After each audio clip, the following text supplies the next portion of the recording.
Hey, Scott here. Online Practice, like on paper, but in execution, they end up being a little funky. Do you just want to plug and play TV games? Sure, I'm sure.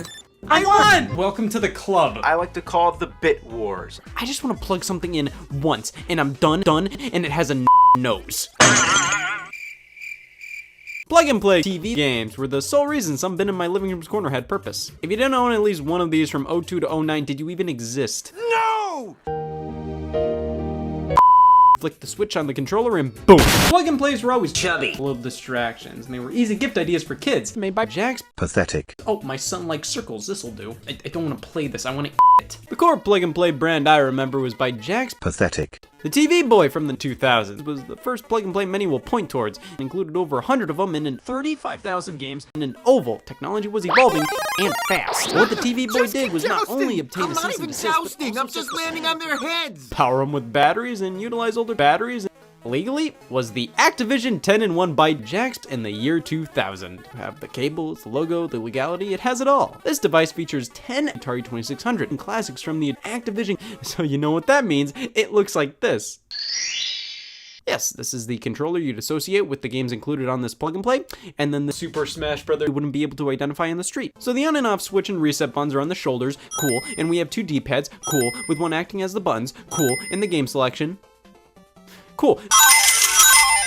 JAKKS Pacific started up their line of plug-and-play consoles largely afterwards. These were the ones I owned back in the every day. I may have had a GameCube and Game Boy Advance. The Activision plug-and-play is modeled directly after the original Activision 2600 joystick, and quite well at that. Everything feels exactly how it should here, and that means it doesn't feel stupid. It's so stiff. It's basically just a stick on top of a regular D-pad.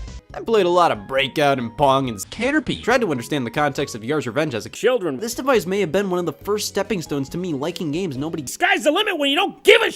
You could have just bought an Atari compilation on the Xbox, but are you really playing Atari with this thing? Yeah? Pac-Man plug and played by JAKKS. Pathetic. Everybody had this one. Me? And everybody. 5 Namco classics at play here. Pac-Man, Galaxian, Rally X, Dig Dug, and what? Bosconian, because here we have a joystick. Of course, using this now doesn't feel as good as I remember.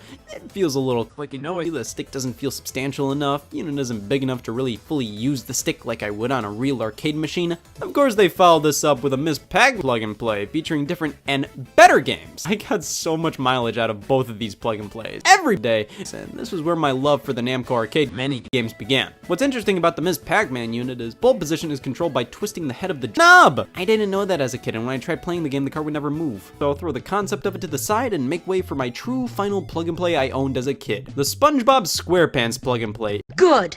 Isn't a collection of old games, but it kind of is. This house isn't big enough. Want a big house. Big! This game's similar to Breakout, this one's Life Force, this one's Missile Command, this one's Zelda, and this one's Donkey Kong. The controls feel really stupid. Bubble Pop in this game is better than Breakout on the Atari plug and play. And the stick itself is break the curse. I mean, come on, somebody thought of this. There's a fact for you. I'm okay with this. RCA TV remote. Why is there a D-pad and a joystick, and how is this a joystick? It's more hubcap than D-pad.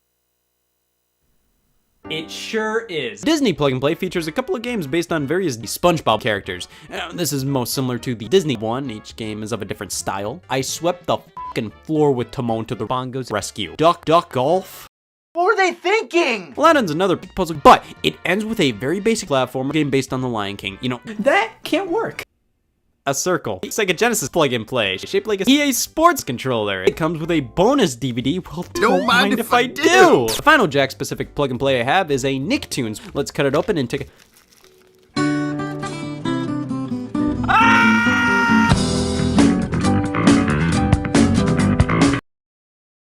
So for the plug and play spin-off in 2000, let us combine all three to get. Oh, what the f